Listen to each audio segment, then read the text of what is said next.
Wake your ass up or take a damn nap. And we're the three best friends that anybody could have. It's time. Sean, you were twerking. That's going to happen. Murph, don't be a dick all your life. It's one of the more fun podcasts I've ever done. Hey, I tell you what, if you're not talking about sports in the man cave, I bet not say you not a bed. That's it. Hey, Trojan family, this is Coach Lincoln Riley. I'm so thrilled to be here, be your head coach. It's great to be here in beautiful Los Angeles. Cannot wait to get started and to join all you guys to building this program. It's what we all know it can be, so can't wait to get started. Thank you so much for having me. Fight on. Barry Tramel, that's just weird. I don't even know what to think of that. Is that a dream or is this really happening? It is a Twilight Zone episode.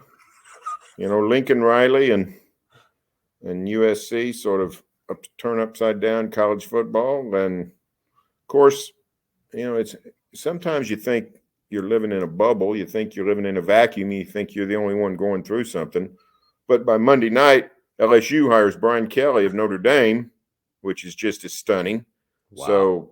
So this is not some sort of systematic problem in Oklahoma or USC or whatever. This is a national thing. We keep hearing no money, no money, no money. COVID cut the deficit. You got to go to the SEC to make more money. But the truth is, everybody's gone crazy, and the sport is sort of off the rails. And it's just sort of this coaching carousel that has gone crazy is just a symptom of the problem. 100%. And Barry Tramel was one of the journalists who I had heard about and had the pleasure of getting to know when my 6 years in Oklahoma City media. He is, by the way, a member of the Oklahoma Sports Hall of Fame. So that is quite an accomplishment, a resume builder. And just in case you were not aware, Barry Tramel, this episode brought to you by Farmhouse Delivery. It's here in Austin. They source out, how can I say this? Organic produce and organic meats grown here in the great state of Texas, just south of the Red River. And for anyone interested, go to farmhousedelivery.com, but be sure to use the promo code MANCAVE for 20% off your first order. That's your Christmas gift from me to you, Barry Tramel. I'm going to order some organic produce and meats, and I personally am thinking about shipping it to your doorstep. Well, that sounds interesting. I might just throw it on the grill and see what happens. I think that would be a good idea. Merry Christmas. See if they cook up. Hey, when you look at this, Bob Stootsback, most loyal guy to that program, next to Barry Switzer.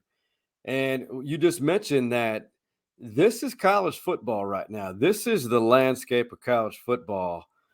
And you can never prepare a fan base for the emotions. How do you sum up the emotions that the state of Oklahoma that you have been in tune with? How do you describe all the emotions because Oklahoma State fans are riding high right now and this close maybe to a college football playoff appearance? It is a crazy time for an OU fan in terms of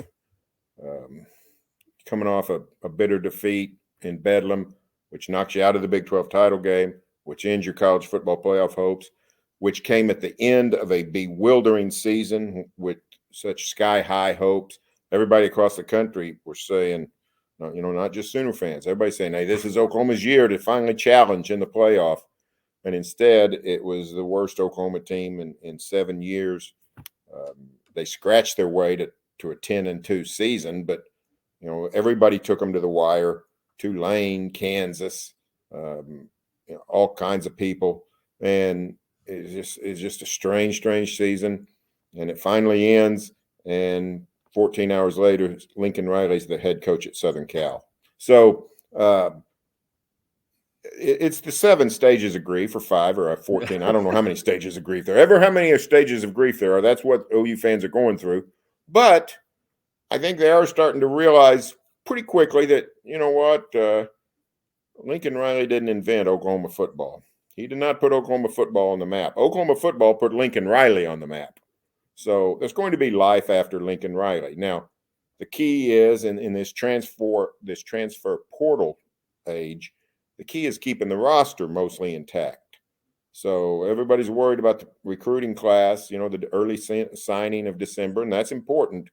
But keeping your guys on campus is the most important thing. So Bob Stoops will help stabilize that boat. New coach will get in here within a week or so.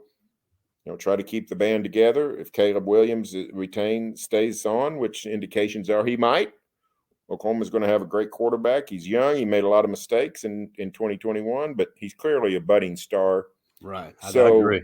Yeah. So, you know, the future is not dim. Bob Stoops pointed it out on Monday. He said, let me tell you what destitute looks like. Destitute looks like when I took over. That's what Bob Stoops said. 5 straight non-winning seasons. No bowl games, 4 straight years and no bowl games. Sort of a dispirited fan base, a dispirited roster.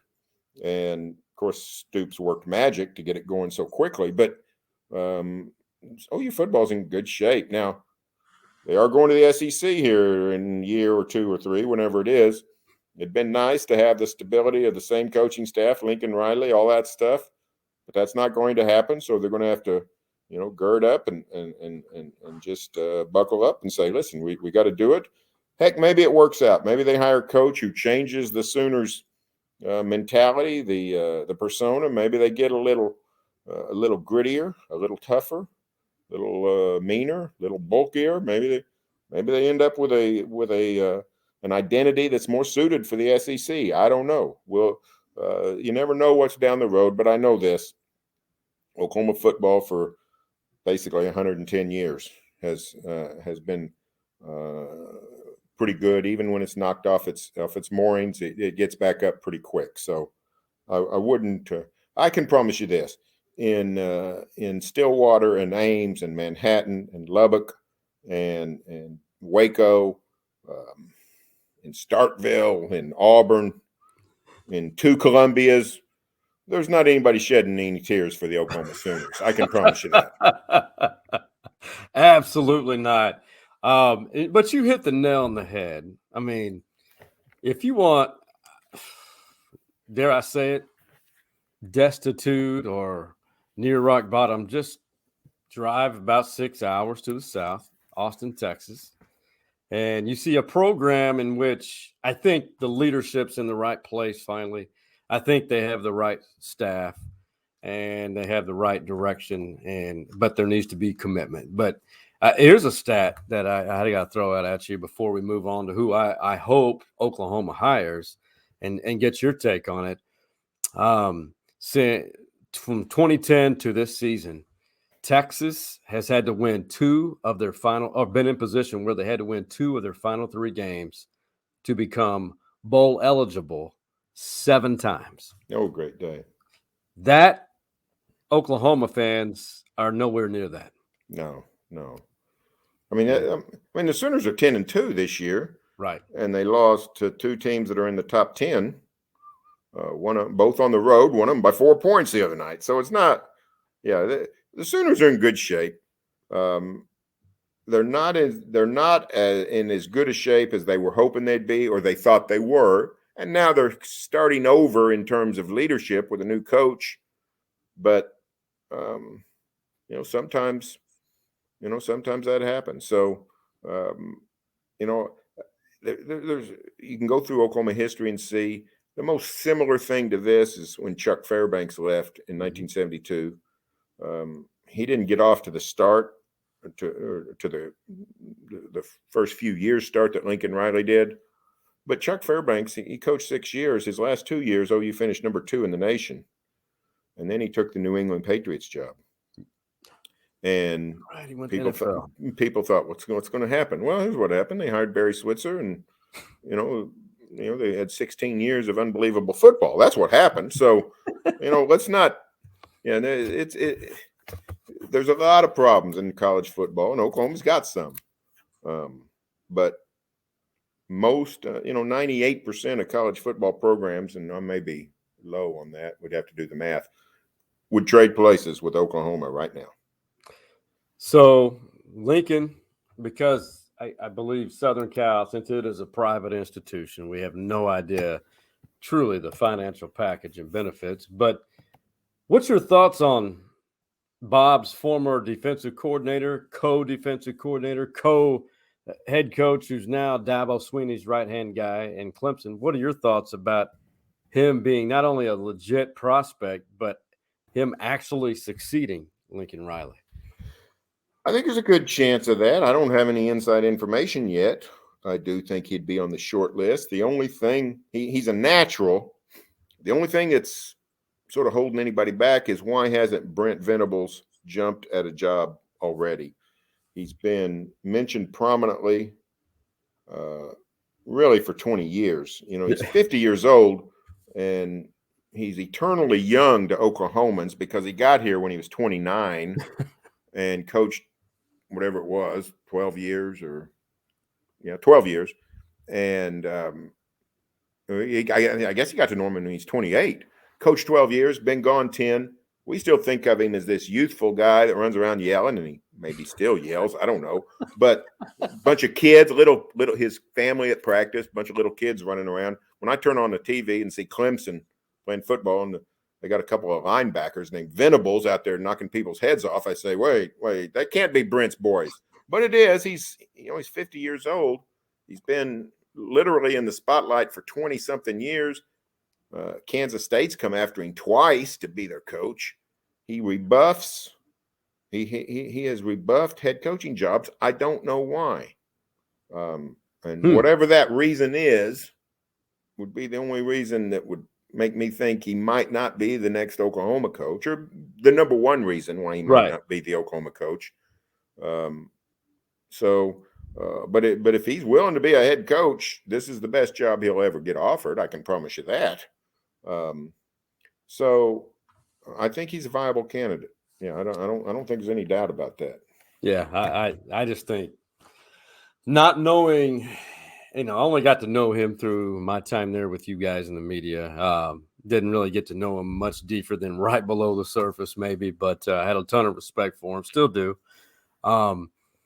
Before we close things out, you mentioned it at the top of this episode, the ridiculous salaries. Brian Kelly, reportedly $15 million per year to go to LSU.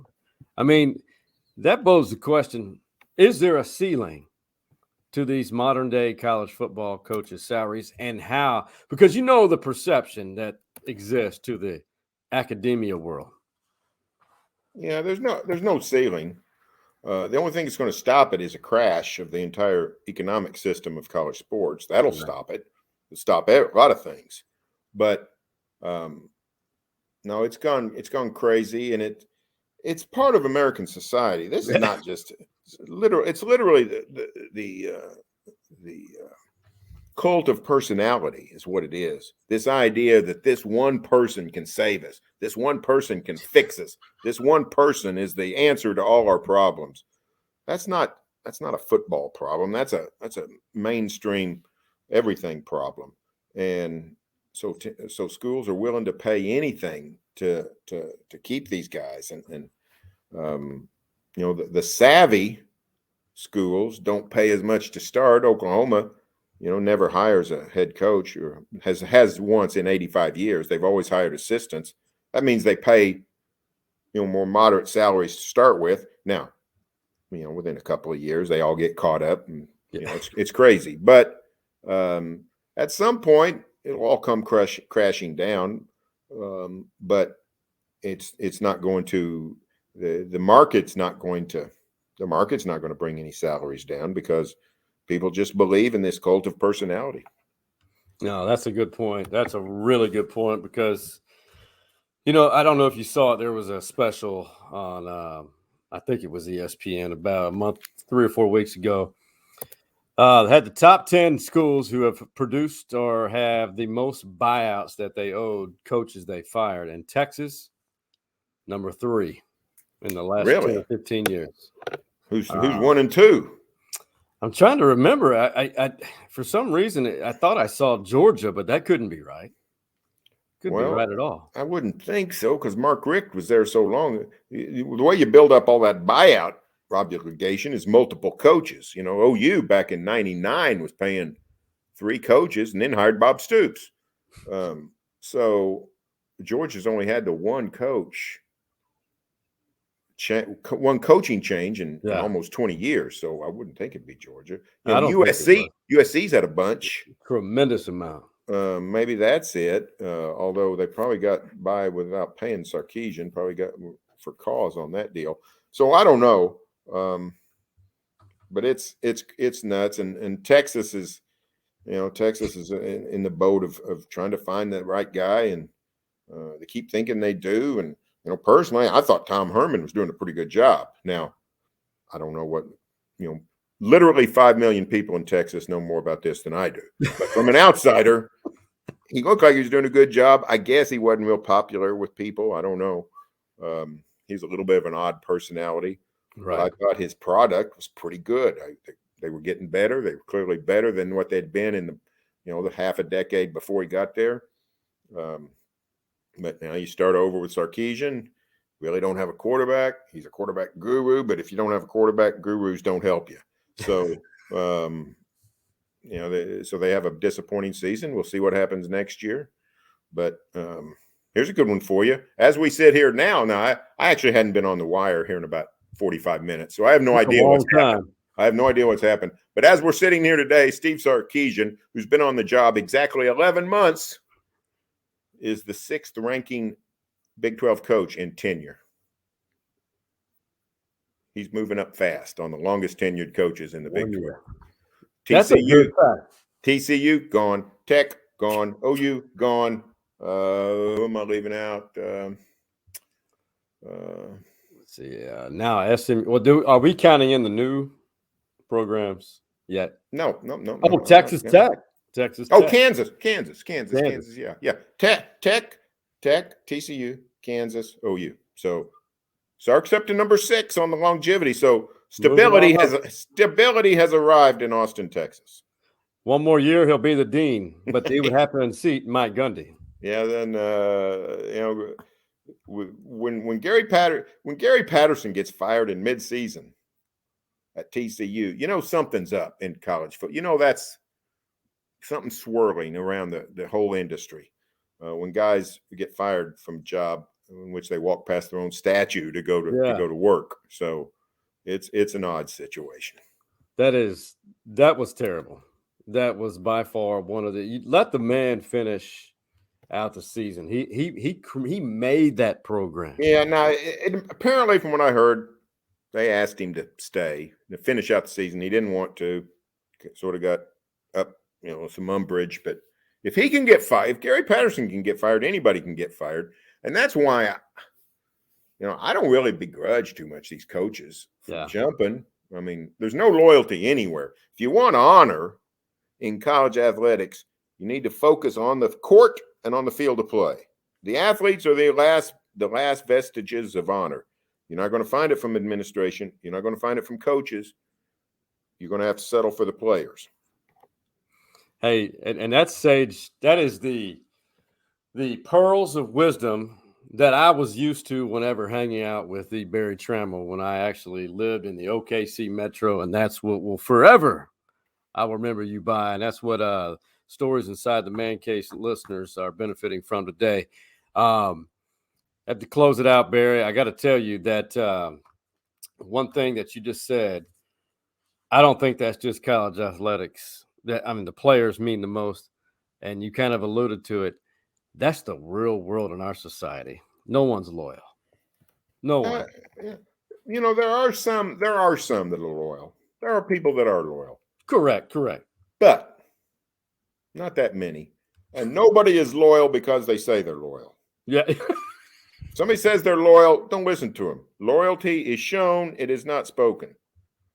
So, here in Norman, here's an example of loyalty. Bob Stoops sitting on that podium yesterday saying, I'll do whatever I can. Loyalty. Whatever I'll do can help, Notre Dame came after him. Florida came after him multiple times. The Cleveland Browns came after him. He ended up staying 18 years as the coach. And guess what? When he left, he didn't go live on the beach. He didn't go live in a condo in Midtown Chicago where he had one. He stayed in Norman. His kids kept going to school here. One of them's playing football at OU. He goes and works for Fox, and he yells, "Boomer!" and Texas sucks. I mean, he's. If you don't like, that's loyalty. I guess you got to see it over 10, 15, 20 years. Yeah. Some coach signing a contract and saying, "Hey, I'm loyal to this place. They gave me a chance. You're not loyal to it. Let me see you. Let's check your whole card here in about 12 years. See if you're loyal." That is the honest to God truth. That kind of changed my perspective on things. Bob Stoops is definitely a modern day example of what loyalty looks like, without a doubt. We'll see how long Lincoln is loyal to USC. I'll say 5 years. My guess, Lincoln Riley is the head coach of the Los Angeles Chargers in 2024. That's my guess. Wow. You heard it here first. So you think there was another motive toward the move to Not necessarily, because I think Lincoln could go coach in the NFL if he wanted to now. But if he gets out there and likes it, now I don't know if he's going to like it. He's from Muleshoe, Texas. He's going to Los Angeles. I don't understand that one. But if he gets out there and likes it, and USC goes 6-6 and 8-4, he might think, you know what? Maybe I'll just go coach Justin Herbert for the next 10 years instead of trying to teach these high school kids how to throw. Maybe that's what I'll do.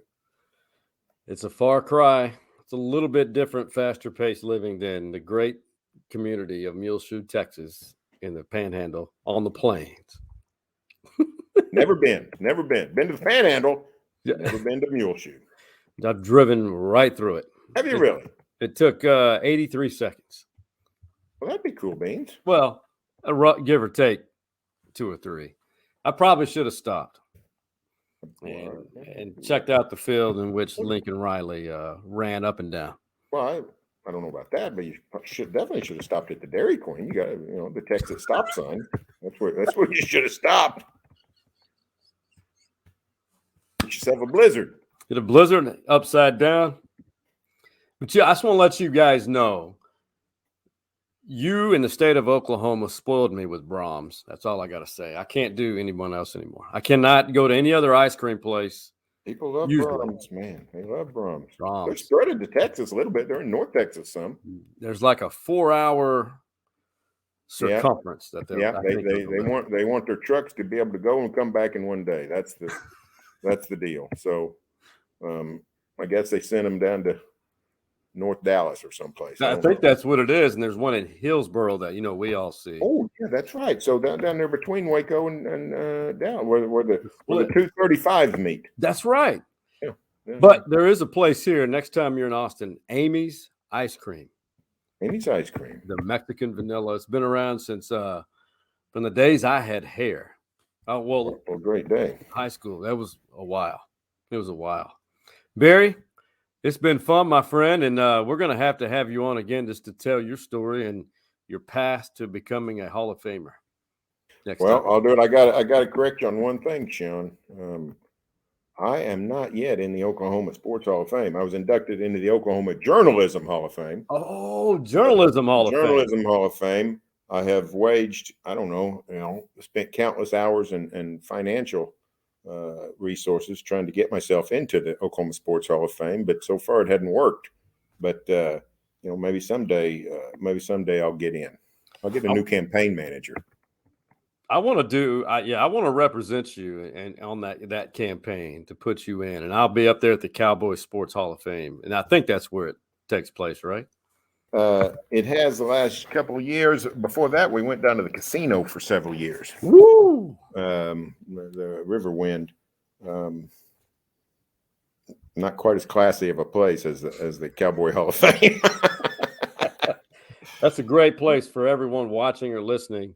Next time you're in Oklahoma City, visit the Cowboy Sports Hall of Fame. It's off of Western, right?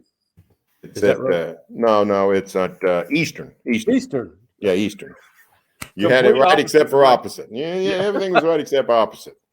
I-44 and Eastern and Martin Luther King Boulevard and Yeah. Eastern are the same one, and I don't know which they call it right there, but yeah, that's where it is. It's great. It's a great Western Heritage Museum. Oh, it's phenomenal. Very classy, well done, and it's a good collection of before statehood and while the West was the Wild West, so to speak, and what it was like in this part of the country up to Oklahoma and the plains. Barry, I've enjoyed this, and I appreciate your insightful knowledge on the situation that everyone, I think, has interest in. And for the OG Man Cave boys, that being Big Mike, Coach Mo, and Hardball Harge, and the Oklahoma sports writing legend himself, Barry Tramel, we are out. You see the drippy, I'm fitted up. Hop in my car and a giddy up. Man, that was fun.